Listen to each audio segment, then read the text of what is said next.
of gives you the whole gist of the whole book, you know? So I think if you got that introduction together, that's really giving you the overall idea. So that's definitely a good Yeah, amount of well, it's like a jewel in the Ethiope's ear. Now, there are plenty of introductions that sort of give a broad outline of what's to come, but Michael goes better than that by summarizing as he's going along. And that just made it an effortless read for me. Yeah, the only effort that I had was to be amazed at how many of the books by Virginia Woolf that you've read. That's a real effort. Yeah. To me, you get a gold star for reading all those books, but then pull it together. Well, if we're recording this for posterity, then I want to repeat what I said earlier, so posterity gets it. Go ahead. Go ahead, babe. That I've always known, Mish, that you were a deep thinker, but reading this over again made me realize what a big thinker you are. There's a difference, obviously. I was talking last night to a virologist who was a very deep thinker on virology and very shallow beyond virology. So you could you over and over again, you took individual characters, thoughts, descriptions, quotes, related them to your to the economic theories that you're telling us about, and then went out further and critiqued them and criticized them and looked at them from different points of view. And while I'm at it, let me say this. I remember when I read, what was it called?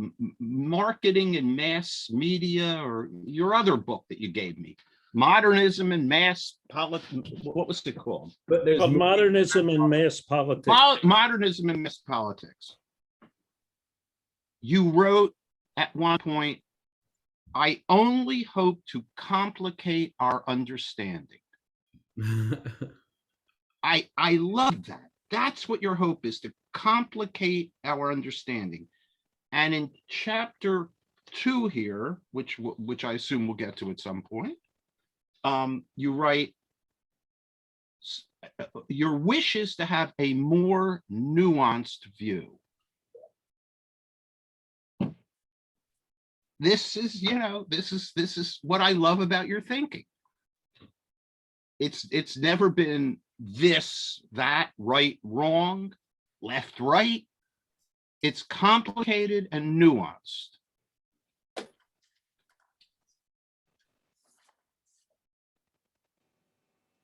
Well, we're all silent, so we must. Yeah, all how should we completely do agree. this? Are we going Yeah. to go chapter by chapter or the big picture? How do we do this? Well, unless anybody else has anything in general to say, we can start. Well, yeah, maybe we can go chapter by chapter and build the generalities into those discussions. So Yeah. chapter 1, was that you, Carl, or you, Ray? Sure. So what I can do is just, these are highlights for me from chapter 1. And I would posit to the group, actually, I'm including the introduction as well, because I have a certain challenge in my own mind, which is Michael's conflation of the words romance and love. And I need a little clarification on that, because for me, the story of Romeo and Juliet is all about romance, nothing about love, but I feel that you use those interchangeably. So I'm sort of confessing up a little bit of challenge that I had there. And I think the fact that, and you really do help me see it as their relationship as being so primal, that Rosalind was Romeo's first intended love, and she won't have anything to do with him. But then he immediately forgets about her when he falls in love with Juliet. What's her name? Yeah, what's her So name? it's all about love. And what you got me thinking about, it's all about the romance aspect, which isn't as deep as love. So I'm a little more comfortable when you're using the word romance and mercantilism than love. it made me think about the lack of operas about happily married people. There's only one song that I can think of that has a husband praising his wife. All the rest about is about the chase. And so that was one, I'll call it, issue that came up for me as I was reading your book. Well, and at some level that kind of makes sense, right? Because it's like when you're thinking about how can you parallel economics and people relationships, it's like once you're in a marriage, it's kind of like more static, right? So it's that like initial acquisition, I think, that has that component that you can really look at. At least that to me was why I was thinking about that way. Is like it's like we really think about acquiring initially, and just like you're saying, there's not a lot of representations of like midway through a marriage things are still going well, because it's like not necessarily an interesting story even. Yeah. To hear about. It's like a 2-sentence book. They were still together. Everything was great. Done. Oh, okay. Well, can't talk. Good point. That's the Woody Allen version. Yeah. What I was interested in, since I read the good part of the first chapter too, is this comparison of the biological terms Yep. for both the state and the body. You know, you have the humors, you know, earth, air, fire, and water flowing through the body and through the state. And there is this notion, of course, that Shakespeare is looking at people and the state with similar imagery. I think that's what he's saying, you know, with mercantilism, that is, you want to keep stuff at home, keep it strong. And it's, as Rafe was saying, this requires you to think about this. You know, that it's not sort of an obvious thing. We hear about the humors, but it's always been a little weird to me. Earth, air, fire, what does that mean? But you know, Shakespeare sort of got it, according to Mike, and I think that we begin to get it as we have to study. I have to study this chapter. I can't just read it. Well, Misha made he used that to make the point that during the play, it's all fire, air, and water, and ground, earth is never mentioned. Yeah, that's a great point. That was a great point. But that at the end of the play, then it's grounded. It's Verona. It's solid at the end of the play. The families are joined, everything else he said. And now the four humors are balanced. Up until then, there had been no ground. And he gives plenty of examples to illustrate that. Are they balanced at the end? Well, they're grounded. They're grounded, yes. They lacked grounding before that. I Mhm. guess there's less, fire, air, and water now because there's ground. Well, and part of the humor thing is that each geography has like a different set of humors that then influences the people in that place. So like part of being British is you have a particular combination of humors that are particular to like the part of England that you're from. And so some of what kind of is being said here is like, it's not even necessarily that the humors are changing, but just that like, finally, when these statues are there, now everything is united. There's no longer a schism. And so that's the grounding finally means, I kind of interpret it as like the humors are finally like kind of intermingled. And now we've gotten to the same place, everyone's kind of together finally again. So you can see that grounding. Yeah, the problem is Go ahead. comparing that to the state. I mean, that's one of the points of the book. I think that economics and the state are related to the human individual. So we have, mercantilism, keep everything at home. And does that mean that every body, individual body, has to be? I'm not sure how to interpret that. So my understanding was that mercantilism was sort of the concept that you need to take things from one area and move them to another to generate value, right? So it's like the commodities, right? Well, keep that, but you have to keep him at home in your own country. Yeah, yeah, yeah.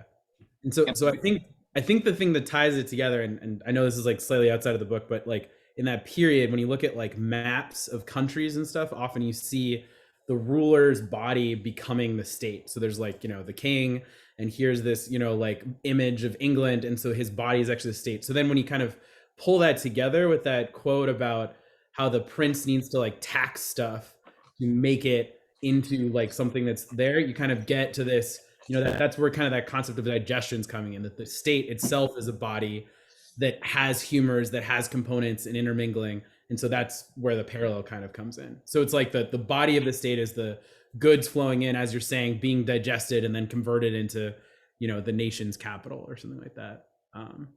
Yeah, before you talk about mercantilism, you have to mention feudalism. Right. And that's where this guy who I'd never heard of, but Munn. Yeah.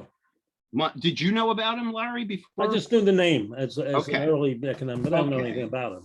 Says, this is page 17, Yeah. a prince, it's at the bottom right of the page, a prince is like the stomach of the body, which, if it is deceased, to digest and distribute to the other members. So in feudalism, the king, the prince is the stomach. The state is the stomach. And interestingly enough, I forget whether I told Mish this or not, in Coriolanus, one of the characters, it's a minor character, but he gives the mob is about to tear the Senate apart. So as a reason not to tear the Senate apart, he tells them the riddle of the belly. There was a time when all the body's members rebelled against the belly. So the mob says, what's the belly? What's the belly? And it goes on like that. And he says, true it is, my incorporate friends, that this is the belly talking, by the way, that I receive the general food at first, which you do live upon, and fit it is, because I am the storehouse and the shop of the whole body. And then he goes on to make a whole speech about how the belly rules the rest of the body, even to the strongest nerves, small inferior veins. From me receive that natural competency whereby they live. And though that all at once, you, my good friend, says the belly, mark me. So Shakespeare, and this Munn published his book about 20, 30 years before Shakespeare wrote Coriolanus. So I wouldn't be surprised if Shakespeare stole that idea from Munn. He just changed the word stomach to belly. Well, continuing in that vein, on 19 at the bottom, he talks, Mike says that Shakespeare is not really presenting the story as a tale of individuals and families, but rather as a tale about a diseased public body. So that goes back to the grounding, to, as he said, the resolution at the end of the play is a transformation from separate households to a unified Verona, so that the public body is not diseased any longer. And I think this is, if I understand it correctly, this relates to mercantilism, which is an attempt to, oops, I have to answer that. I'll talk to you in a minute.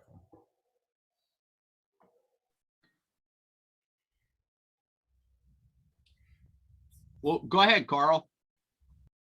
So I particularly like what Mike says on page 23, because he's talking about how Verona only really comes into being when this tragedy is, when both families are contributing statues of their lost children. And other than that, Verona has been referred to as this, if I have it correct. So there is something in naming and that comes out only after. And it would suggest that in fact, there's a real resolution that takes place here. Probably modern sensibilities our sensibilities would not recognize a resolution. In other words, we would say, wow, what a tragedy. Everything's a mess. It's nothing but loss. But maybe to an earlier mindset, in fact, there's good that comes out of this, and a recognition of the common city. I'm just thinking out loud with you, and I have to go and take this call myself. Excuse me. Oh, that's your phone, post mine. I'm sorry for that call. Well, we're having an issue here in that Mike understands more about mercantilism than we do. I mean, we know the word, and I think we know a few general brushstrokes, but nobody among us, I don't think, has gone out to read Thomas Munn, unless Rafe did it in between. No, I didn't get a chance to read Munn. Mike, are you trying to say, is the other Mike trying to say something? Mike, you're raising your hand. You think you can add to that? Are you trying to say something, Dad? Oh. You said the other mic. I thought you meant, well, the other mic. And Miguel? didn't really mean to raise my hand, but I can try and say something. It's difficult to talk.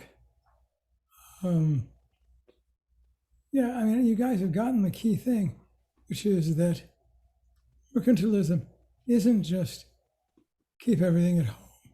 It's bring everything home. Make everything,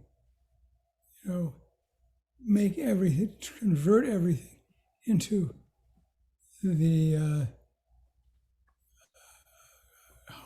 home, into what you normally use, so that there is no foreign.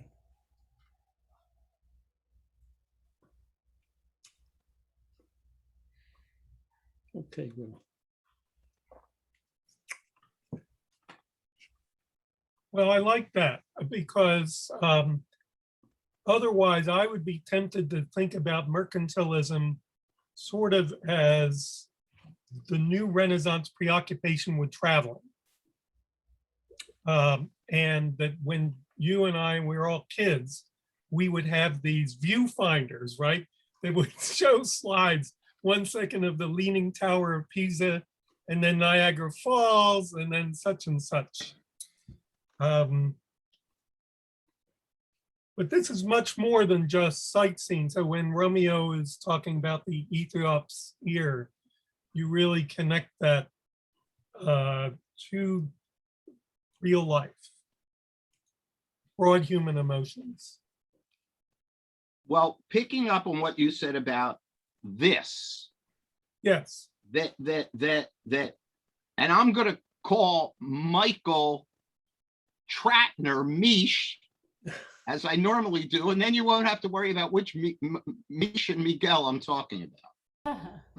When Mish takes the word this, now I've read Romeo and Juliet, 3-4 times at least. Did I ever think when he said, when she says all we have is this, or he says it, Romeo says it, all we have is this. Did I think about it as deeply as he did? This is astounding that he took that one word, this, Yes. and used it as the basis of a whole theory. What is this? This was, now, look, at times I think some of what he did, what Mish did, was thin. That he had justifications for it. Like, for instance, I mean, seeing the Montagues and the Capulets metaphorically as a foreign country and a home country, or two foreign countries, and then the death and the statues and putting the prince in total control, uniting them and healing them, so to speak. I think it was thin. I think, the power, at one point he says, now the prince, on page 23, he says, so the net effect of the love story is to establish the prince as having the authority to judge. The prince had the authority to judge before the love story, and he was judging. So, and Verona is thus cured of the divisive cancer and converted into a proper mercantile estate. His theory holds within itself. If you step back a little further, that's something I saw as thin, but it doesn't matter. I mean, it's like to take that word this and to go from there, that the two of them being together created Verona. Was just wonderful. Yep. He transformed the value of the jewel that he found. Now, I don't want to dominate, but I'm going to say one more thing, then I'll shut up. I took a little issue with the definition of mercantilism, that seems, the inherent part of it, that it seems to be unbalanced, always by definition, exploitative. I don't get that at all in my reading. There's dozens of places, and I marked them off. Yeah, I agree with Rafe. I mean, that business about travel, I mean, that's a little tangential. But I agree, but it's exploitative. You want to control the natural resources, both at home, and then you become a colonial power and you take it over elsewhere and bring the treasures home. Right. It can be that, but it's not inherently that. If you go to some undeveloped country, right, and develop whatever, tobacco, cotton, I don't know, you take stuff that has little value in that culture, pay them whatever, give them jobs, raise their standard of living, then bring it back, even if it's worth 10 times, 100 times more in the home country, in England, than it was in wherever, doesn't inherently mean that's an unjust relationship. And that's how it's presented in the book. Although that's a pretty modern approach, that imperialism is by definition bad. So for example, sugar cane you raise with slaves, or you go to Indochina from France and you extract the mineral resources. I mean, of course, that's more modern, but still there is this notion that mercantilism requires everything to be at home, be controlled from home. Well, I want to ask both of you guys, how do you reconcile your point about what we call the evils of mercantilism, or the challenges it poses, with what Michael writes at the very beginning of the book, his opening sentence? When people speak about love and money, they're usually referring to a conflict, love distorted by the desire for money. Such statements imply that love has a distinct form before economics interferes. But this book aims to show that such a view simplifies what is going on, because people have always been deeply shaped by everything in the social order, including economics. I think he's trying to say that the desire to accumulate wealth is an organic desire. Now, maybe an offshoot of that is mercantilism. But we are extending to this idea of mercantilism certain challenges that it raises. So I don't think he's outright sort of condemning it at the beginning. He says it's worth recognizing. Now, like, for example, compare that to sports today. It's a common adage to say that money has killed sports, pro sports, okay? And a good case can be made for that. But I think that's a little different. That's an excessive amount of money that are involved, that occlude the meaning of sports. Yeah. You think that $198 million for Joel Embiid is excessive? Here, let me read you just 3 or 4 very quick sentences how I think Misch is saying injustice is inherent in mercantilism. On page 30, to choose gold is to choose something that needs no conversion, and so can only be taken violently or lost violently. Then he says, But what's that have to do with mercantilism? well, it's exactly what they're doing. They're going to foreign countries. But that's thievery. Powers are going to foreign countries, taking the resources and bringing them back to their country. But that's not trade. That's thievery. Okay, that's piracy. But that's how he's defining mercantilism. Here, let me read you a couple more. What gains will equal, in a sense, the value he already has, rather than the undeserved excess that is both the reward and danger of mercantilism. Undeserved excess.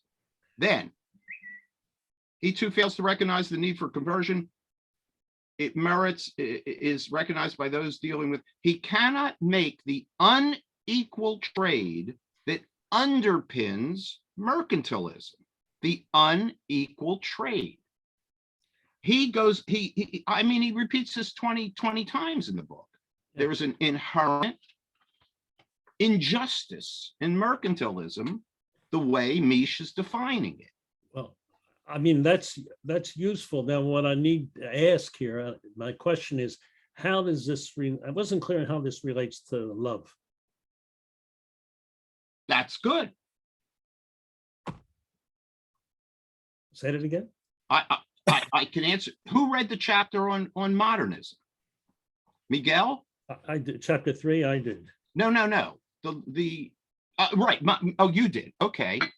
Then you should be able to answer that, because one way he answers it, that in modernism, for instance, with Virginia Woolf, remember he writes about the birds picking at the slime with their brass beaks, and he gives other examples. He gives examples of male sexuality, that this inherent injustice in mercantilism is described in modernism as heterosexual coitus. What was that word? Heterosexual coitus, fucking. Coitus. Coitus, Yes. I thought. Okay. Yeah, but the point of the book also is that this changes over time, right? That love is in partly reflects the change in economic thinking. If I understand this book, that is, you have mercantilism. Later on, let's say in modernism, it's a period of Keynesian economics. Something different is happening. And it's and in literature comes out in the vision of love. But maybe we should ask someone who read chapter 2 to, if we're going to go through the book. Who was that? You, Ray? Yeah, me. But Carl, did you have anything else on chapter 1 that you wanted to mention? Well, let's see here. Well, something that would support what you're saying, it comes in one sentence on page 27, when he writes, colonization is represented not as a conquest, but rather as the cure for immorality within the world of the colonized. Surely we see that in this country, westward expansion, for example, was justified by white people being superior, and we needed to exorcise the Indians themselves, their bad habits. When Cortez first came over here, one of the first things they did was get rid of the churches and try to convert people to European style religion. So the mercantilism is connected then, I guess, with morality. I'm not sure which comes first. the moral justifications or you know, the trade elements.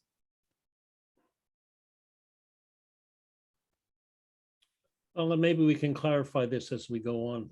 So I have one other last thing about the Merchant of Venice, and now we're getting into Raid's Raid's baby, as well as Mike's. So this section made me think about Shakespeare going lightly on Portia. I think Michael goes lightly on Portia.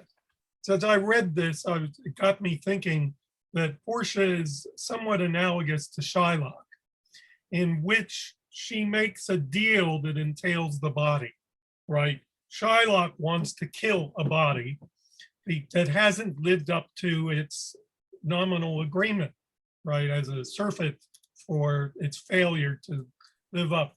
But in a way, Shylock is the less evil than Portia, because there's an element of chance there. His winning the deal, so far as he sees, was kind of dependent on the winds of fortune, and specifically with Antonio's fleets getting wiped out. Now, Portia is playing with loaded dice with the rings story, and she's going to deprive her body to Bassanio, and goes about it just about as far as one can go.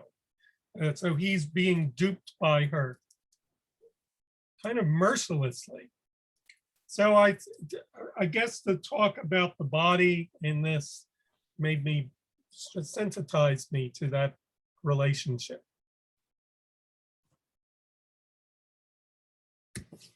Well, it's a very interesting comparison that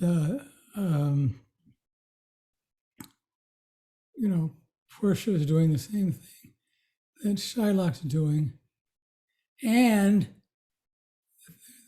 they're both doing the same thing that the mercantilists are doing, according to what I was saying, which is seeking to convert and justify conquest on the grounds that the people you're conquering are really learning a better way of being.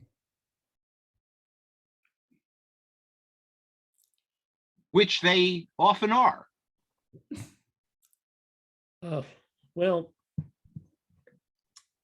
not sometimes. Well, they would have been here. Shylock would have been, if he had learned lessons of moral behavior from Portia in the quality of mercy is not strained speech.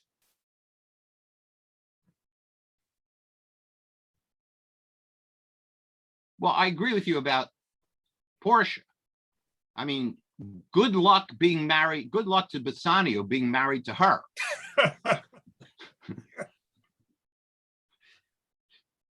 Right. Just a little thing about Mish. You picked up so many nice insights into this. Yeah. The idea that Antonio was sending Bassanio to Belmont as another one of his ships. That Bassanio was metaphorically a ship, and only by sending him to this foreign land, even though, of course, Belmont was just a town not far from Venice, he was converted the way goods from colonial lands or other lands are converted when they're brought back to the home base. That he had value, but the value was only realized once it was sent abroad. And by doing so, brought back home. It's always two-level thinking, at least, that you're using here. So the treasure is being transferred to another place, incorporated, and realized. By being transferred and incorporated, it's transformed. What, tell us again, what is it that's being transferred? Well, in this case, Bassanio himself. Mish says he's like one of the ships that Antonio sent out. Oh, And instead of sending them to a foreign land, he sends them to like he sends out all these ships to a foreign land. They come back with stuff. And that stuff is then incorporated into the state and made valuable. That's exactly what happens to Bassanio, who's an aristocrat, but is a penniless, in debt aristocrat, and can only be realized by being sent to a foreign place, incorporated into that place, then he's realized and he's an aristocrat again. interesting. Yeah. Yeah. I mean, that never occurred to me. And there were half a dozen things he pointed out like that, which I won't enumerate. You know, one thing you guys are making me realize that I did not bring up at all, and I don't know if it works or not, which is that in all four of the realms, there is a conversion of what is conquest being presented as moral conversion.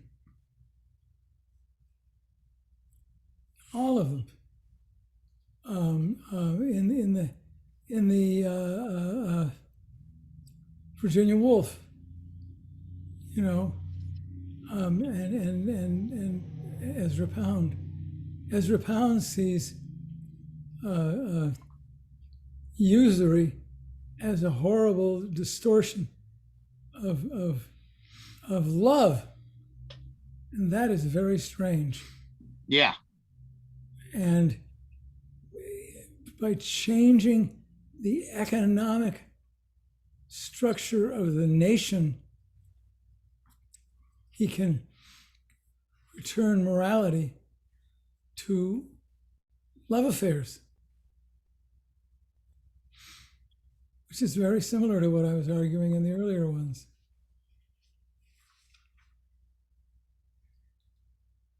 Let me read you the beginning lines of chapter 2. The rise of industrial capitalism changed economics, but it also changed romance. You know, it says. What page is that? It's on page 45. 45. It's the very first sentence of that Okay. chapter, where he says, you know, he says, wealth as treasure in the early modern period. It's beautiful, and it's, as he says here, planted on earth as a divine gift, and it's unchanging. Capitalism sees what's not visible at first. You're going to convert that into something beautiful, either capitalism in terms of money or romance in taking something that's not immediately apparent and finding the beauty in it. So, and he gives the example of Jane Eyre, who's not initially beautiful, but later on the essence of Jane Eyre is brought out. And then he gives up other examples, Pride and Prejudice, and so on. I didn't read this chapter closely, I only read part of it, but this is sort of, I certainly see the move in the argument from mercantilism to capitalism. That is, there is change. It's not as though there's always this relationship between money and romance. I mean, there is a relationship, but the relationship changes.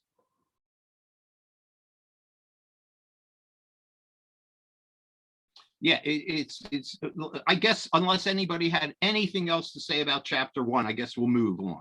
Let's move on. Okay. All right, that sentence you just read, it's right away. It's capital is wealth that is not visible at first, but transforms something valuable over time. And then the three examples: dirty factories, empty swatches of land, and blocks of metal. Now again, Mish goes on you have a very ambivalent attitude towards capitalism. It comes out, it certainly comes out in this chapter, comes out in the next one too.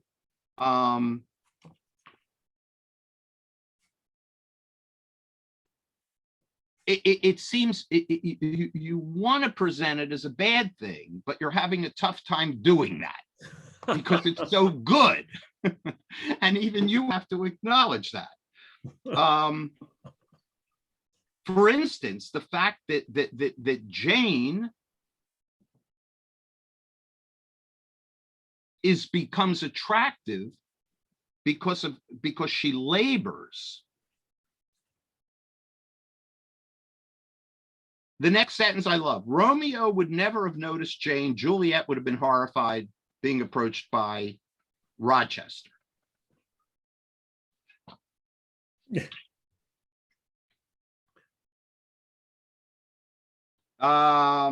Okay. Let me say, and I'm going to try to keep this to, I'm going to make one point here. Page 48 and 49. This is an example of Misha's thinking. He talks about Adam Smith. The second paragraph.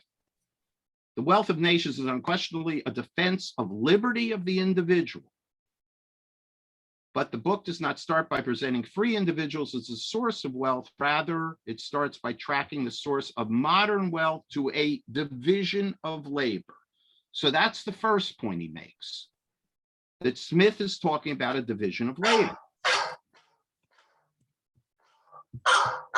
Then in the last paragraph on that page, but Smith gives much credit, though he gives much credit to the division of labor, he goes further. The quantity of industry, therefore, not only increases in every country with the increase of stock that is devoted to increasing the value of industry is capital, which is why Smith's economics is called capitalism. Now, he could have stopped right there, but he goes on to say, second paragraph on 49, but even capital is not the ultimate source, because he goes on to find a cause for the increase of capital itself with something he calls parsimony. Now, he's summarizing Smith in just 2 pages here. He's summarizing Smith. And then this is the point, one little point I want to make here. The quote from Smith in the middle of the page: capitals are increased by parsimony. Parsimony, by the way, for those who haven't read this chapter, is just doing it well, so to speak. The immediate cause of the increase of capital, the division of labor, the proper use of stock, all the things Smith talked about previously have to be used parsimoniously. Capital increased by parsimony is diminished by prodigality and misconduct. The prodigal perverts in this manner, but not confining his extreme to the income.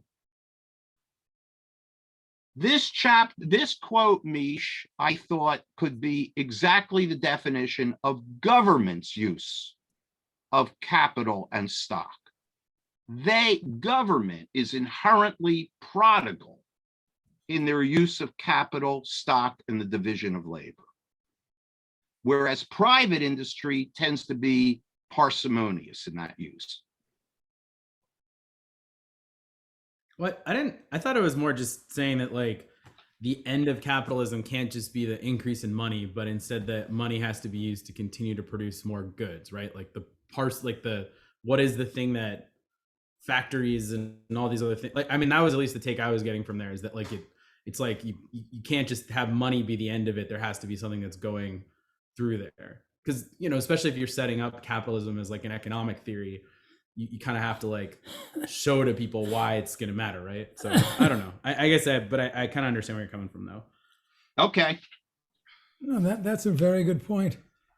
This question of whether, you know, we go back all the way to the first chapter.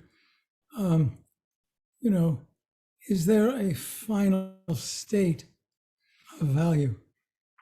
Or is value constantly changing? Yeah.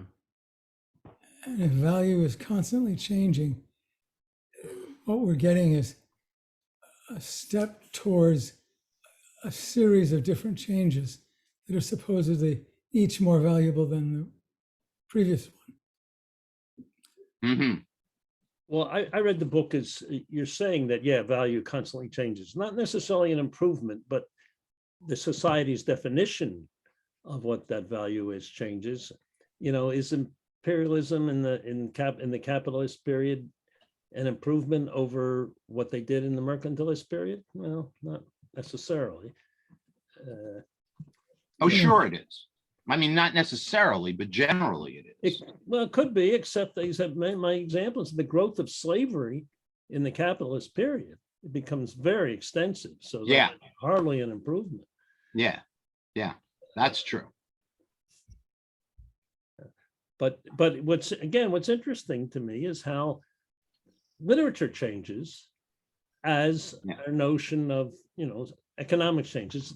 Literature changes too as our notion of society changes, but this is an examination in depth of some of those changes. Right. And that's the point again in chapter 2, in that love affairs, relationships, I believe Misha's saying, get better in the sense that they become deeper, in the sense that they are no longer based on treasure. They're based on value. So the examples he gives, one is, and I may get, just from memory, I may get some of this wrong, in both Jane Eyre and Wuthering Heights and Pride and Prejudice, in all 3 books, there are handsome people, beautiful people who have nothing under the surface but are valued for their glitter, and people who are industrious, hardworking, loyal, true, et cetera, who are valued for inner qualities. Now, in this chapter, capitalism is growing. It's overtaking it's replacing mercantilism. And love affairs, as related in literature, are becoming deeper, more substantial, more meaningful, and better, if you want to see those things as better. So what's her name? I forget the character in Wuthering Heights. Loves Heathcliff, even though Heathcliff is sort of ugly and dark skinned like a gypsy, and he's a Vulcan, he's muscular and broad. Or is that no, that's from another, or maybe it is. I may be conflating the books, because she sees that Heathcliff is a hard worker with his feet on the ground and has potential, and he's not just glittering. So what the point I'm making here, Mish, is that you seem to be saying relationships, as shown in literature in 19th century novels, show an improvement, show a deepening, as a reflection of capitalism replacing mercantilism. Am I correct? No. I was sort of thinking I was talking a little more about increased freedom, right? Because there's more like, you know, women are now have more independence and stuff. Like, I think that gets covered a little bit. I don't know. What would you say the correct answer is, Dad? Not that it's the correct answer. I think you're imposing values, the values that we have now, and even saying, I'm not even arguing that these love affairs are becoming more valuable. I think the values are almost irrelevant to this whole book, bizarrely enough. What I mean by that is not, I guess I can be clear about this, but I hear you saying values are are sound like universal values, freedom, equality. And I see shifting values that don't necessarily add up to anything. They're just shifting values. And they get defined as more valuable, but they aren't necessarily, it isn't necessarily a straightforward progression. I mean, God knows by the time you reach, I don't know what you're going to do with, Ezra Pound. I mean, is it really the case that getting rid of usury improves love affairs? Yeah. I sit corrected. Yeah, actually, Rafe, I was surprised to hear you argue this way, because I always see you as someone who's looking under the surface of what we claim is happiness and the greater good, and pointing out the contradictions in our society. And then all of a sudden I heard you arguing, well, we always want a progress of moving forward to something better. And I Oh, would, no, I wasn't saying that. I was just I was apparently I was investing value valence Mhm. in what he was saying here, and it didn't belong. He was more describing than evaluating. Yeah. Okay. Yeah, by the way, in Wuthering Heights, there are two women, Ellen and Catherine. I can't remember which is which. Yeah, Catherine's the one who goes for the handsome guy. Mm. There's a great dialogue that he quotes about. Yeah, it's on 57, I think. Yeah. Catherine is marrying him because he is handsome, young, and cheerful. Catherine says, I should only pity him, hate him perhaps, if he were ugly and a clown. So Ellen says, he won't always be handsome and young, and he may not always be rich. Catherine's response to this projection of the future is crucial. She says, he is now, and I have only to do with the present. The stuff you pick out to quote is terrific stuff. Yes, it is. Terrific quotes. Yeah, I wonder how this relates to us who are married. These quotes.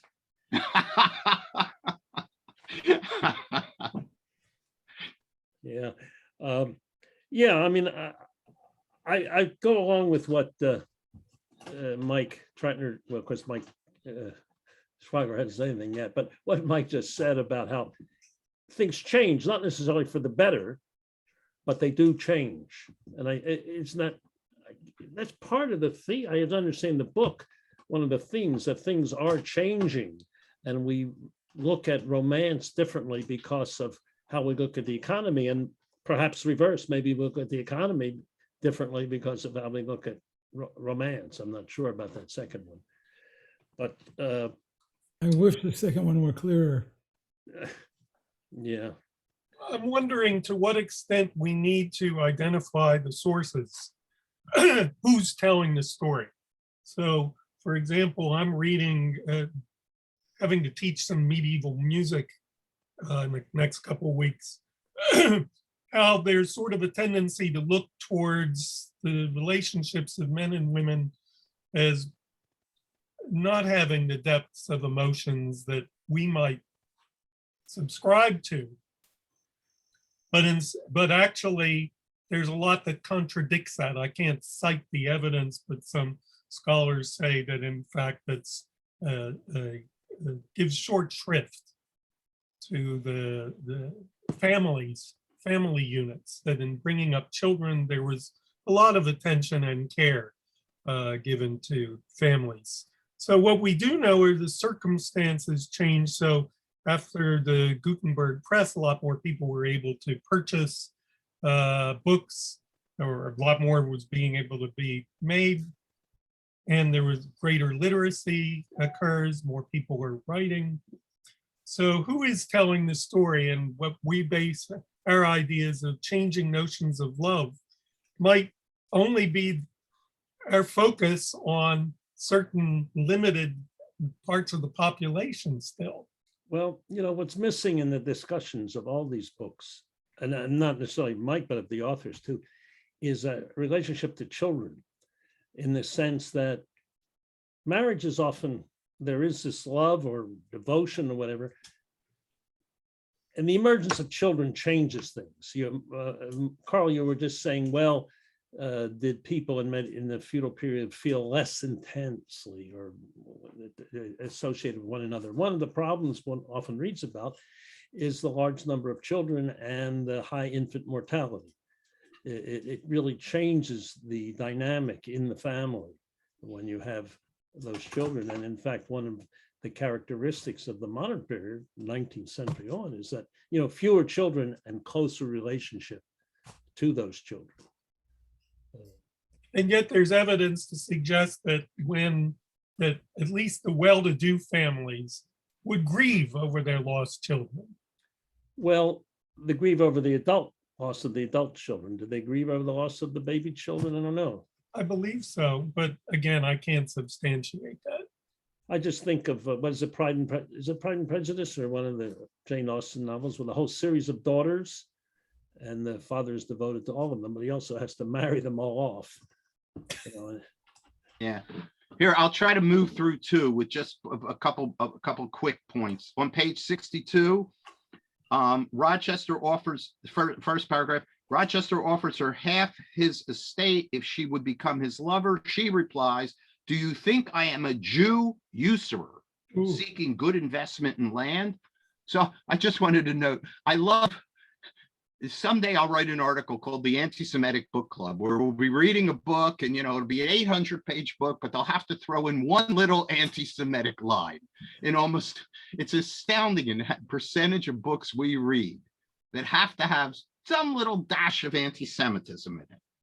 So on page 65, I love this line in the quote in the middle of the page from, I forget who's saying this here, but it starts out, "Happiness in marriage is entirely a matter of chance." The last sentence in that quote, "It is better to know as little as possible the defects of the person with whom you are to pass your life." Yeah. What a profound quote that is. Then on that page, when I was talking in the beginning of introducing chapter 2 about the pros and cons of capitalism and the ambivalence Misch seems to have about it, the last sentence in that bottom paragraph, "By preferring rationality to elegance, Elizabeth is moving towards capitalist values, towards a sense of what is inside rather than what appears as treasure on the surface." Now, again, I interpreted that as a value judgment. Misch points out that it's just a description. But it certainly can be read. Capitalist values what is inside rather than what appears to be treasure on the surface. It's interesting that that in this, what Mike says here, by what is inside we call rationality, whereas later on in the 19th century, rationality is the opposite of what's inside. It's cold rationality versus true romance. At least that's the way I see 19th century stuff. Good point. Weak argument on my part. All right, I'm going to yield the floor, and let's move on to chapter 3, unless anybody has anything else to say so far. Miguel, I don't think you've catnip got your tongue. I don't think you've said anything. I subscribe to the adage of Publilius Syrus, "Let a fool hold his tongue and he can pass for a sage." Is the opposite true? Well, let me grab it. But we know you're a sage. You have no fear of appearing a fool. Well, you haven't heard me enough. I was waiting my turn. We're not up to chapter 4. All right, so I'll quickly go to chapter 3. It's interesting that the literary references in chapter 3 I noticed this to me are heavily poets. Eliot Pound, William Carlos Williams, but what they're all referring to is the revolution in economics from Keynes, John Maynard Keynes. And Keynes talks about the desire for money. And I think this is translated into literature as the desire for more than, well, it's hard for me to say this because Keynes talks about animal spirits. Mike's refers to that, animal spirits, Yeah. where the individual is recognized. So it's desiring for money is more than just money, but there is this issue of consumption. In fact, Mike says here on 81, the key element of Keynesian economics, the importance of consumption, leads to ambivalence. That is, you're supposed to stimulate consumption, but there are other habits that are inhibited in this economic system. So I'm still trying to digest this, but the main point here is the relationship between romance and economics is exemplified in Keynes. Keynes, he says, underlies what these people are saying. These poets, as I say, not just poets, but not just Joyce and Eliot, but I mean, not just Pound and Eliot, but James Joyce. And then we get what really got me was all these books by Virginia Woolf, one of my most unfavorite authors. And yet you really have, you know, she's very popular among certain readers, not being one, but you really do mention books I never heard of by Virginia Woolf. I have to tell you, by the way, in my other book club, Orlando stands as on the pedestal as perhaps one of the all-time worst books we ever read. And yet it's a very famous book. But anyway, it's consumption as the key for understanding what's going on. As he said on 81, if stimulating consumption is the key method for reducing the inhibiting effects of the previous economic system, then paradoxically it is by taking in what is surrounding the individual, by consuming what is socially valuable, that the individual can be freer to follow their own desires. So somehow this gets expressed in the literature. By the way, and it's one of my other problems that it's this only British literature. You know, we don't have any other literatures involved. You know, does Balzac or Dostoevsky, does he fit into this scheme? That's another discussion. But, you know, at any rate, this is a Keynesian chapter and consumption.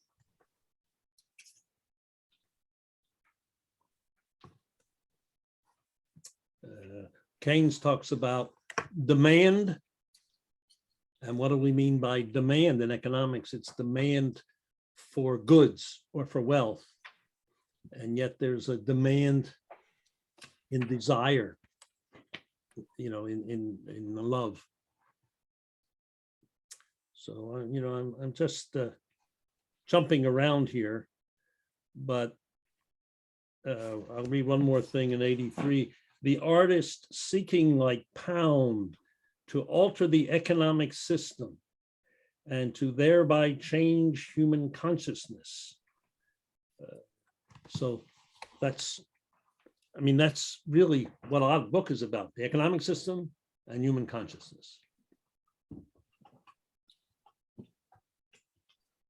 Well, the chapter is titled Usury in the Bedroom. So I'm wondering if you can connect with the title a little more. Well, usually in the bedroom, is there interest in fucking? That's a joke. The usury comes from, as I recall, from Ezra Pound. Is that right, Mike? Isn't that where you talked about usury? Yeah, Yeah, I'm trying to. he uses the Latin for it. Yeah. Yeah, I'm trying to see where that is. It's on page 82, among other places. I regard that as one of the most incomprehensible statements in the whole book. Usury in the bedroom? Yeah, why usury makes any difference in the bedroom? Well, you quote Pound, and Wright just referred to this.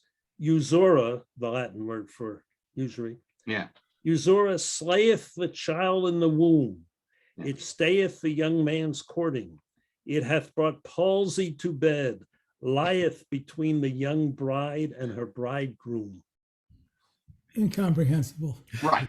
I wrote next to that nonsense. And it made me think of this. See, I wanted to do chapter 3, even though I read it, because I never read these guys. Because the little I read of them turned me off so much that I wasn't interested in pursuing it. You talking about Pound and Eliot? Pound, Eliot, Williams, these modernist poets. And I realized reading this that this kind of poetry is the equivalent of most modern art. It's a sham. That's I mean, pretty there may broad be- statement. What do you mean by sham? I mean, there may be some talent involved, Mhm. and there may be some conceptual stuff behind it, but there's another example he uses that I picked off, which was even worse than here on page 84. Goodbye, Page Picasso. 84, the quote in the middle of the page by Williams. Let's read that paragraph, see if it means anything to us. That sex will be accomplished in sin is the blind behind which venality has worked unto the world. Kids may go masturbating into asylums, but prophets must be preserved. But if the poet has already seen through the absurdity, today he sees more clearly than formerly. Love versus usury, the living hell stink of today. What bullshit. Well, If he's saying anything, let him come out and say it. What the hell is he talking about? I read it as talking about the Catholic Church.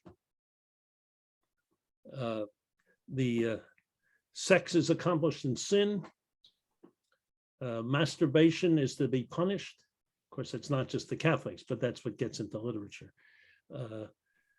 But love versus usury, well, not sure what that means. Well, I confess, and I wrote there that Pound's statement, usury produces some weird sexual behavior, is incomprehensible. But the reason I included this is that there's a definite sequence running through all 4 chapters, whereby, in the first chapter, they're all 4 chapters about changing the nature of romance and changing the nature of economics. And in the first chapter, it's, the conquest becomes the acceptance of normalcy, of a normal way of being. You're getting you're getting these other people who are doing the wrong kind of sexuality, to accept this, set, secure, beautiful treasure. But then the second chapter, you have to have movement. It isn't, there has to be, sort of like the first chapter pulls out the value and deposits it on the surface.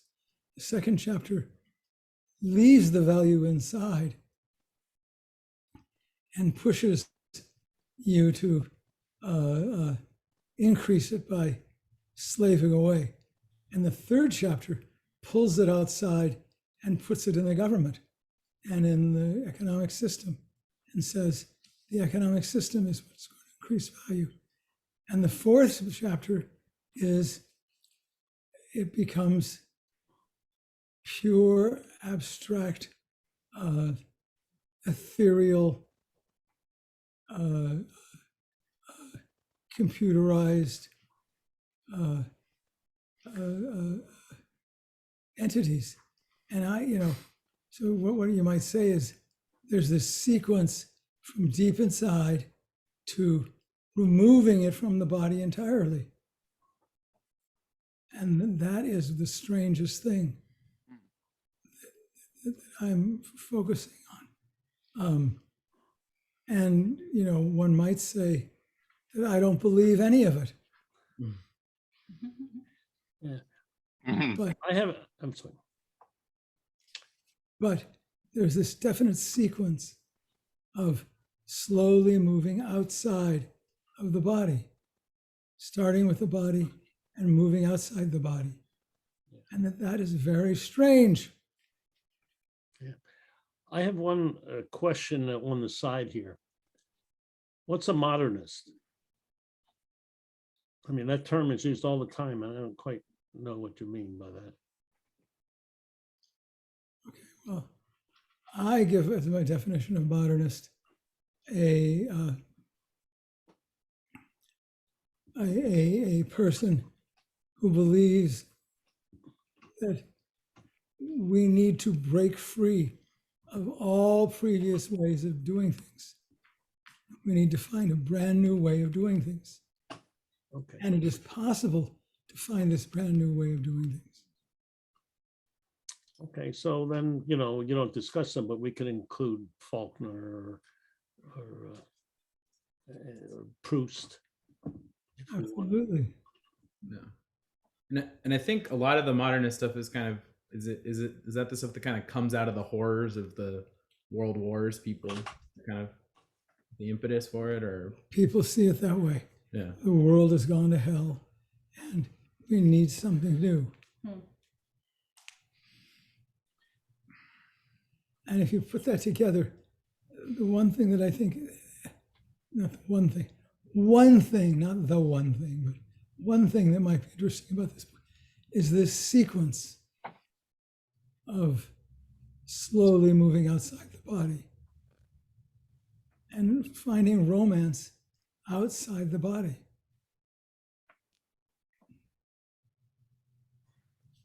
Nice.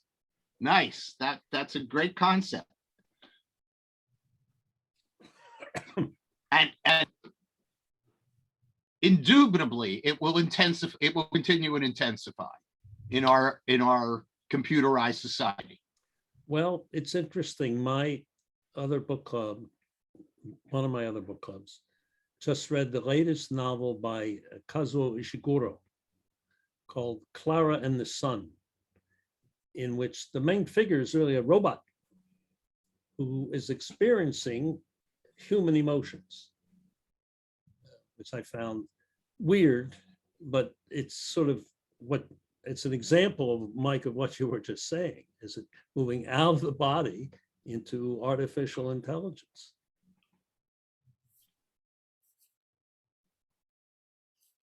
And there's quite a bit of that going on right now. How about the other Mike, now that we're in your territory? First, a general observation. agree with Raith characterization of what you're doing, Mike, both deep and broad. I was struck by the sheer amount of command that you have of material that you're talking about. I mentioned in my little tribute that literary criticism is a genre that often eludes me. I'm a pretty concrete person, and there's a lot of abstraction in criticism and in philosophy. So it's not in my wheelhouse, shall we say. But I very quickly in reading your book, felt that I could and grasp this material, abstract though it may be. And I think you did a wonderful job of corralling so many disparate ideas and putting them together.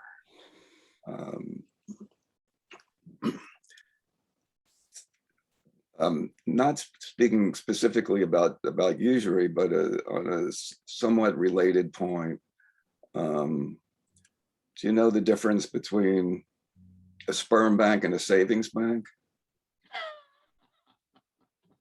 Oh, tell us. After making a deposit in a sperm bank, you lose interest.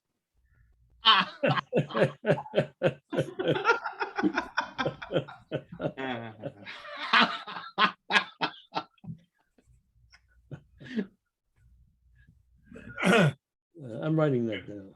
Me too, I was writing that down. Talking more specifically about chapter 4, I read, well, actually, I'll put it this way. To make sure that I had read the chapter that I was responsible for, I read chapter 4 first. And after reading it, I found to my pleasant surprise that I had time to read the rest of the book. And the progression or sequence, if we don't want to be quite as judgmental, to use quite as judgmental a word, I'd say becomes clear. Chapter 4 became more clear to me after reading the first 3 chapters.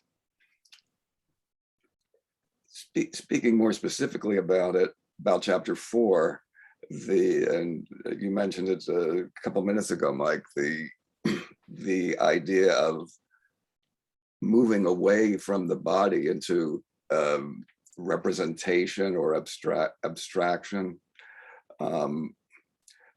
We have an interesting example of it right here, where virtual is the word that's often used to describe a Zoom meeting, or any other use of technology where people are not in person. So here we all are, is seeing representations, both of ourselves, which is, I always find somewhat disconcerting, that if I have a gallery view, I'm one of them. Whereas when I say we meet in person, I don't see myself. And here I do. But I don't see me, I see a representation of me. And I think that was one of the main points that I got out of chapter 4, that the movement away from the experience of the body to representation of the body. I don't feel well equipped to discuss the specific books that you discussed because I haven't read any of them, whereas I had read some of them in the earlier chapters. But certainly presented, very thoroughly and clearly, as I said before. I think you do a wonderful job of taking material that is difficult and presenting it in a way that even someone like me can understand. I think that's a great accomplishment.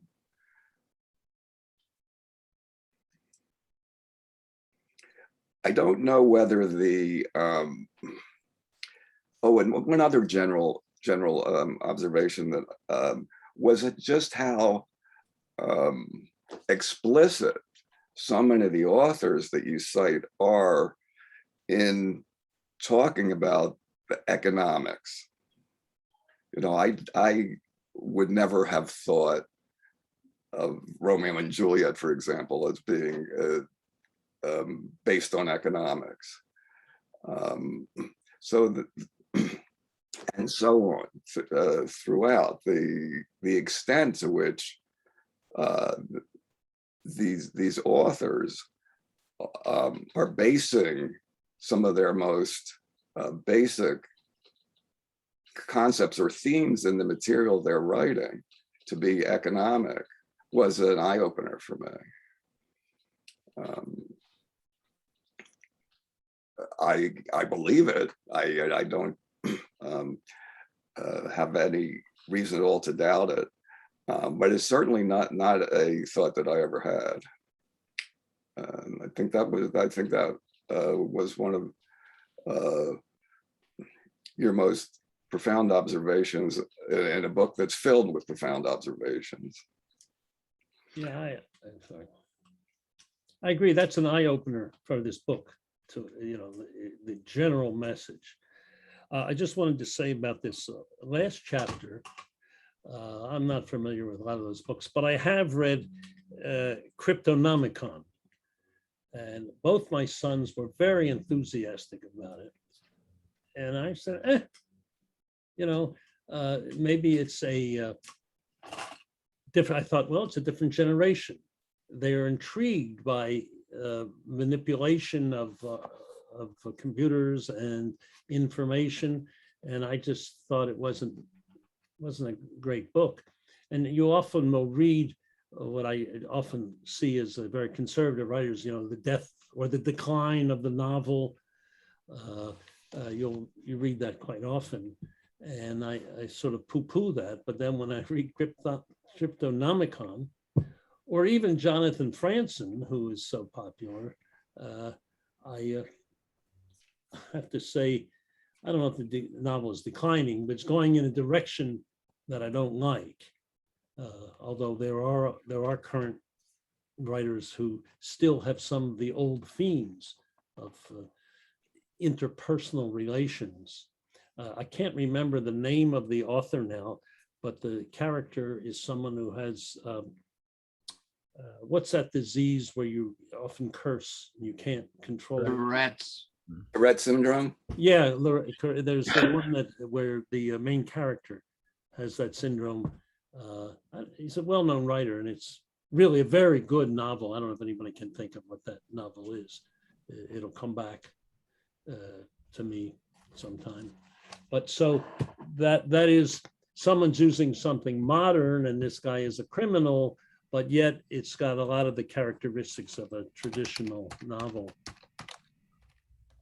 So I would not, as I say, I don't recommend Cryptonomicon unless you really want to go into what some young people are thinking.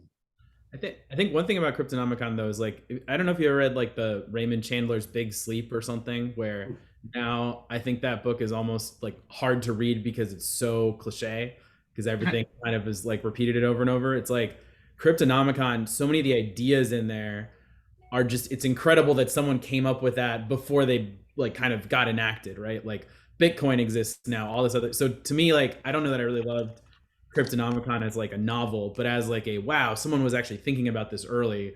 Mhm. To me, that's like what stands out. But yeah, I kind of, but yeah. When was it written?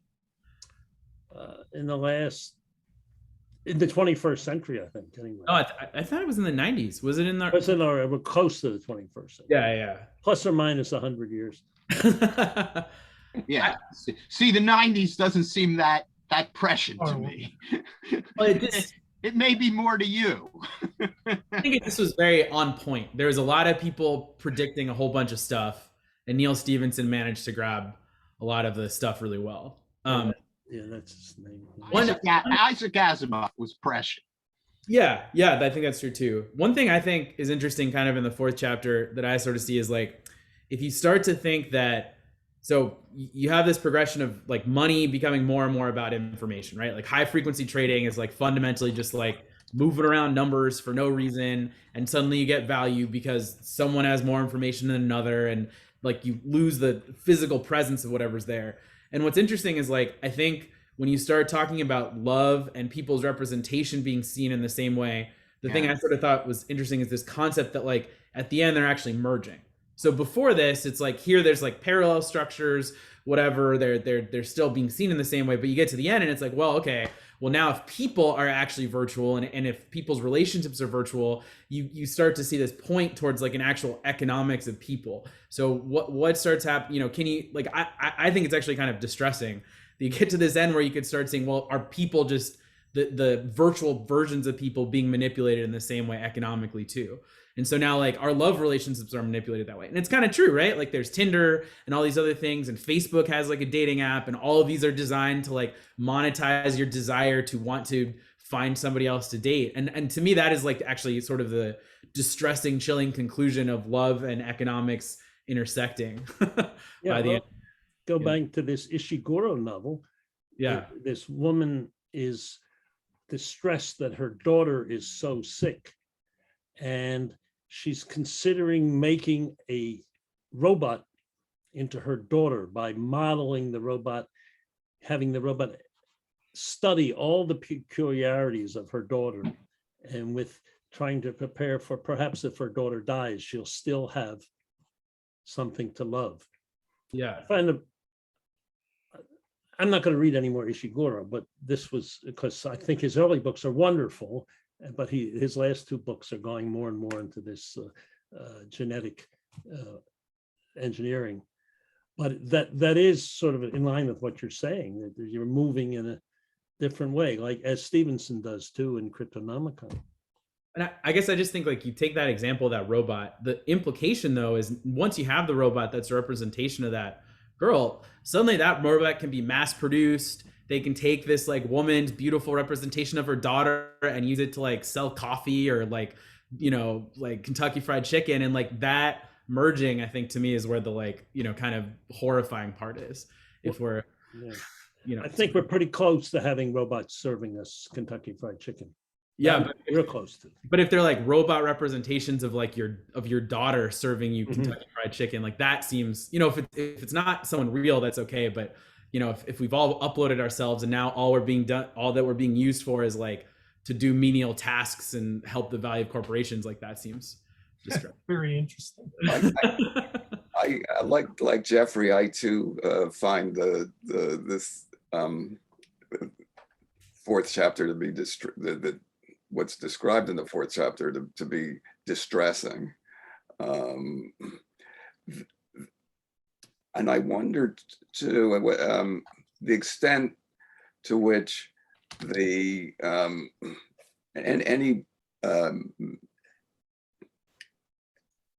whether people in general see what these authors are describing.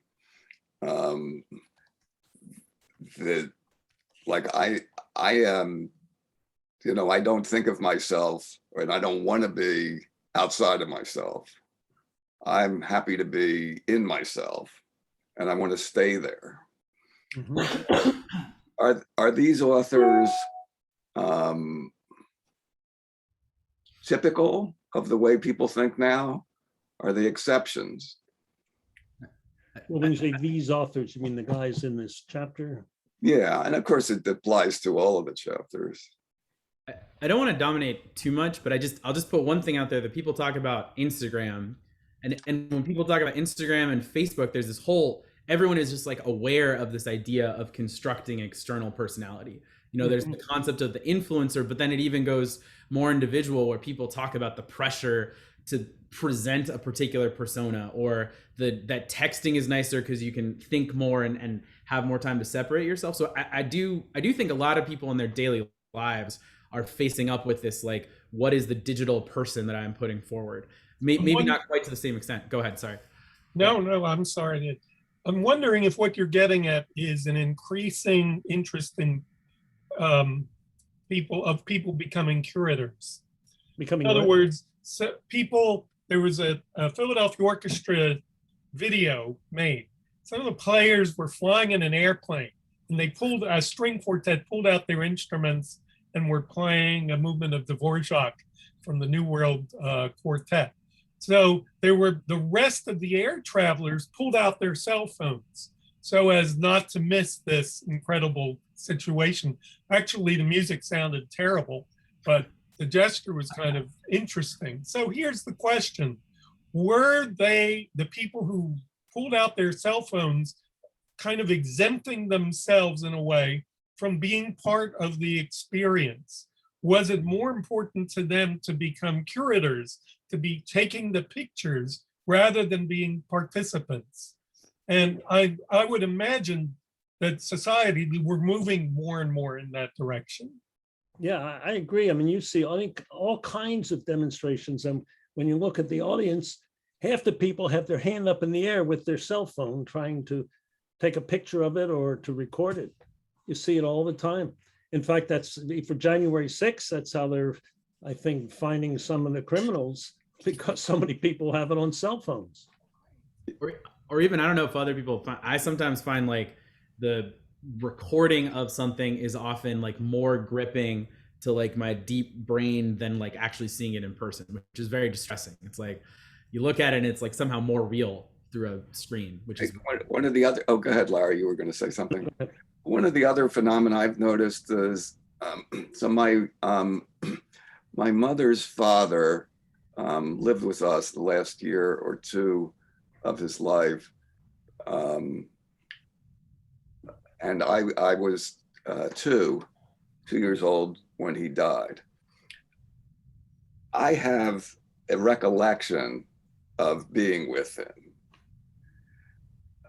I wonder, though, whether the recollection I have is based on actually having been with him or in photos that I've seen. Or in hearing family stories. Yeah.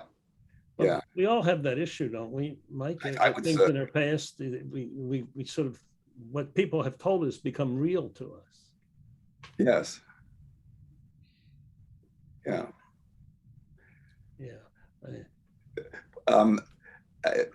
One of the concerns about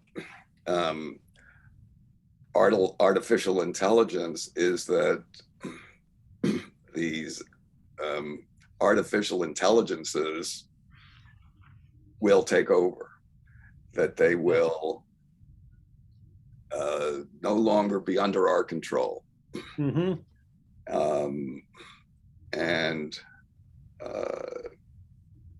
to me, that's a very scary prospect, and certainly does not seem at all far-fetched. Well, we've seen 2 examples of that, I think, in recent times. One is the crash of the Boeing 737, because the designers did not allow humans to override the automatic pilot.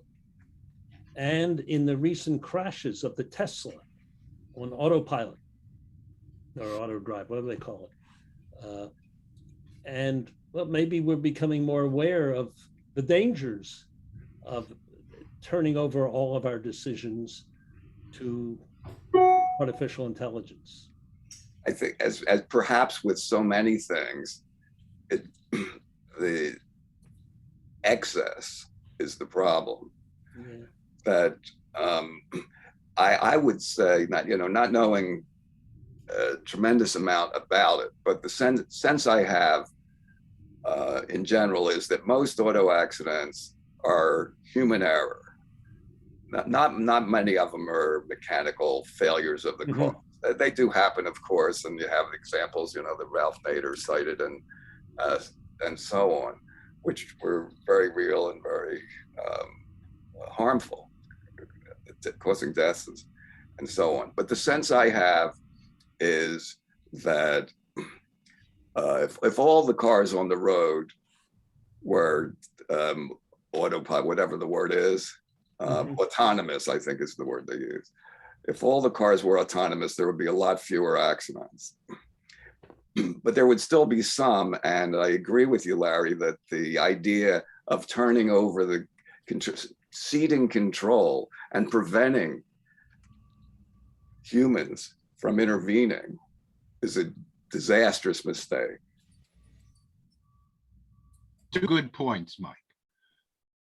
Sure, there are going to be accidents with autopilot. There are accidents with humans, and the few mathematical probability studies that I've seen show it's much fewer with autopilot. But every time there is one, it has to be, right? Right, the media goes nuts. So, oh, look, a Tesla crashed. They don't say, oh, look, 10,000 humans crashed today. Not that it's super important, but part of the Tesla stuff is that it gets confused by the flashing lights of emergency vehicles. And so the thing that they're particularly concerned about is there's been a lot of crashes of Teslas into cop cars. And I think that some of this is related to Tesla has wanted to keep the autopilot cheaper by not including LiDAR in it. And so that makes it impossible for it to tell depth of things. It really only has the image. So this is like some of the, I agree with your point that like there's going to be a need to adjust to autopilot, but there's also some, interestingly, an economic component for both the Boeing part and the Tesla part, where it's like we're only willing to spend some amount of money to get a particular comfort, and thus that extra part can cost human troubles. Yeah, and I wonder how they're going to deal with fog. Would be one. I remember driving home from a meeting when I lived out in the country. And the first part of the ride took about, ordinarily would take 15 minutes from where I was to where I lived. And the first part of the ride was fine. And then I got to the street that I lived on, but I was about 2 miles from home. And I couldn't see the hood of the car. I couldn't see anything. Well, we're talking about now, not that automatic pilot is bad, but there are limits to it. Yeah, and exactly. How are they going to deal with that? For example, how does a autonomous car navigate a parking lot?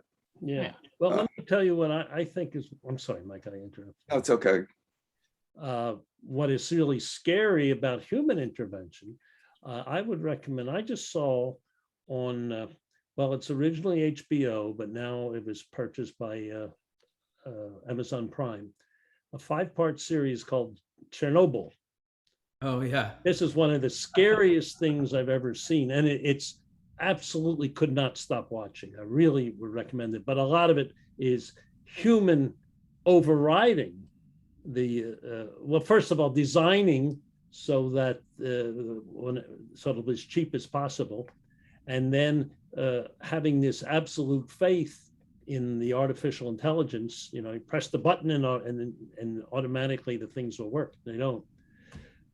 So it's a combination of both of those. But I would just really recommend that. I guess, Jeffrey, from what you said, you've seen it. It's just overwhelming. Yeah. Series. Well, it has an interesting parallel to this, where again you kind of have the economic model of the state ends up being reflected in both the production and then also the people, where they're like, hey, we can't get robots in here because they're all going to die. So instead we'll use like 10 seconds of 1,000 or 10,000 people's time to try to like clear stuff out. Again, I don't know. It kind of seems interesting here too, where it's like this communist economic model then produces communist solutions to a problem, which is. Well, I don't know. I wouldn't call them communists. I would call that life is cheap models, and other governments do it too. Yeah, and Jeffrey, in response to you mentioning about Tesla skimping on LiDAR, and every human endeavor puts limits on things. I'm sure, you do a cost benefit analysis. I mean, kids get killed walking to school every day. We could prevent that if we put every resource into, Keep the kids putting home. guardrails on every sidewalk and overpasses on every street, but we don't. Kids are going to get killed walking to school occasionally, and Teslas are going to crash occasionally. We do cost benefit analysis for every human endeavor. Very true. Yeah. If you can, watch that Chernobyl. It's really good. The podcast about it's really good too. Yeah, I mean, because they did their cost benefit analysis and they traded a lot of benefits for cheaper costs. And I never really, according to this series, and it does seem supported by another book I'm reading based on some of the same sources, the world was close to this total destruction. Let's make sure. Let's read the 145, Misha's summary paragraph, because it's terrific. Again, I want to emphasize the last line. Yeah, the last line. I've absolutely I underlined love the last line.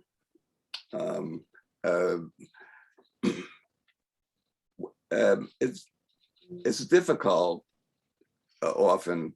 It's easy to start things. It's more difficult to finish them well. Yeah, shall we say? yeah. And that, to me, that last sentence, all we can see is the desire for a new desire. Yeah, it's a little more powerful even when you read a few sentences before. If we start where it says separating information from bodies splits what is human. You see that? About 5 lines from the top, 5, 6 lines from the top. Oh, yeah. Mm-hmm. All the works negotiate that split in various ways by suggesting that bodies are the materialization of digital patterns, cryptonomicon, by trying to totally discipline the body so that it becomes merely an image, American Psycho, by using the body in a performance of something other than itself, Moulin Rouge. I mean, this is just great thinking and great writing and summarizing. Yep. By postulating a future purely electronic body, Avatar, or by dreaming of a new metaphor that can combine the physical and virtual, return to Neveron. But all these works mark their merger of body and image as a fantasy, not as a vision of a believable world. It is only in fantasy that the new economics of information can be considered a place to live, a place where bodies can reside, which suggests that it is not completely believable yet. So I end with the caveat that in this last chapter, I have been tracing what is not really a distinct new source of value, but rather something on its way to being a new source of value. This is not yet a new era, but rather the breaking up of previous eras, the breaking up of sources of value, sources of desires. It is not clear that a new source of desire has emerged in the works I have examined in this chapter. All we can see is the desire for a new desire. Great stuff. Great conclusion. Yeah. Agreed.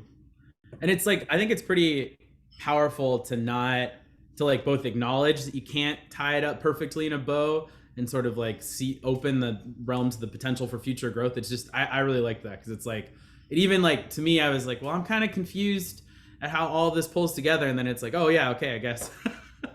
That's exactly the point, which is cool. So yeah. Well, isn't fantasy something that doesn't pull together, that is judged by in terms of its departure from reality? So we'd be talking about something else if we're talking about fantasy somehow maturing into something that's real. I tend to equate fantasy a little bit pejoratively in my mind with childishness, and that at a certain point we make our peace with fantasy and then proceed on to the real world, which is limited thinking on my part, but Yeah, it's that's still part- fantasy. It's part of the mix. Yeah, that's a good point. But I think it's fantasy to say that adults are emancipated from that. Look at the No, world of, and I'm not saying that. yeah, I mean, the world of Donald Trump and the people who believe in him. Oh, that's funny, Larry, because as Carl was talking, I was just thinking about left-wing utopianists, Yeah, I mean, not utopia. Donald Trump. Yeah, well, utopianism has this same, a lot of our eyes has that same image. You know, it's interesting in this course I'm preparing for the Village College here. It's about the making, it's called the End of the Ottoman Empire and the Making of the Modern Middle East. And it's impossible for the post-World War I period to deal with each country, but I'll say something about them. And what I'm trying to do is to say, pick one characteristic of each country. And when I deal with Palestine and Israel, what I will talk about is what I call the myth of the kibbutz, which at one time may have been reality, but is now, it's a fantasy. It's not a criticism, it's a comment on what's going on. All right, I don't want to get too far afield here. Yeah. There are places, this is something else I wanted to say about Misha's thinking. You know, one of the reasons I value Carlo in the book club, and I've said this before, is that he comes up with these things, these left-wing not left-wing, these left field interpretations that I certainly wouldn't, that nobody else would, I don't think, in the book club. And it's great that he does that. It's wonderful. It's invigorating. It makes you think. Mish does the same kind of thing. I mean, I'd say maybe 20 to a third of the concepts, the theories, the idea in this book, I disagree with. And I think even though they're justified, they're thinly justified, and I could counter them. But that he comes up with this stuff over and over and over again, the book is quite astounding. The number of these relationships, patterns, original ideas, whether they hold up or not, a lot of them, whether they happen to be valid or not, is sort of, in some ways, irrelevant. What an intellectual exercise this book is.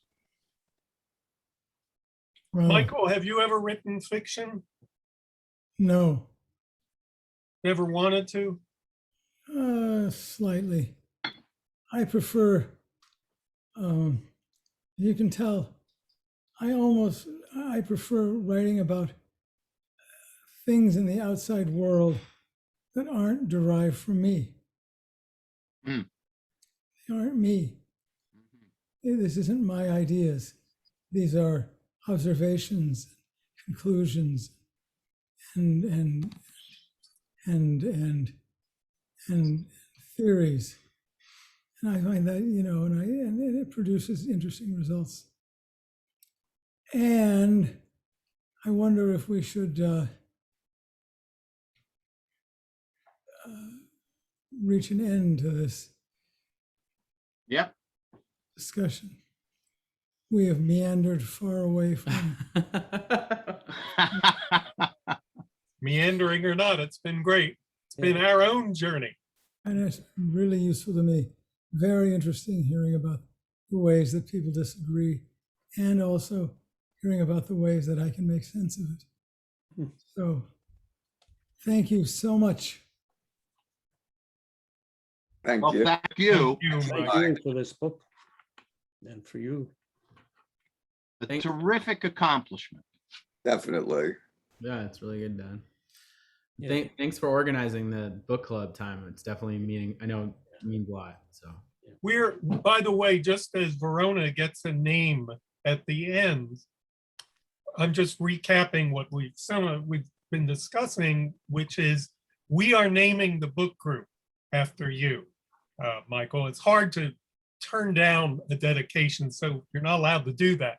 But we haven't decided on the final name yet, whether it's the Tratner Reading Society, that was my idea, or Ray's was the Tratner Readers, or something like that. But it's a way of thinking about you that brings out the best in our own thoughts and our reading. So Yes, the naming committee is accepting nominations from the nominating committee, and it will be forwarded to the executive committee. I think Miguel is head of that, or is he head of, what committee were you head of? The bureau? The bureaucratic committee. The bureaucratic committee, and you kept your notes on your bureau, I believe. Yes. Well, thank you all so much. Dad, is there anything else you want to say before you? No. Okay. Yeah, Carl, hit the stop record button, and then I'll talk to you about what to do. Okay. And I, you know, you realize, you know,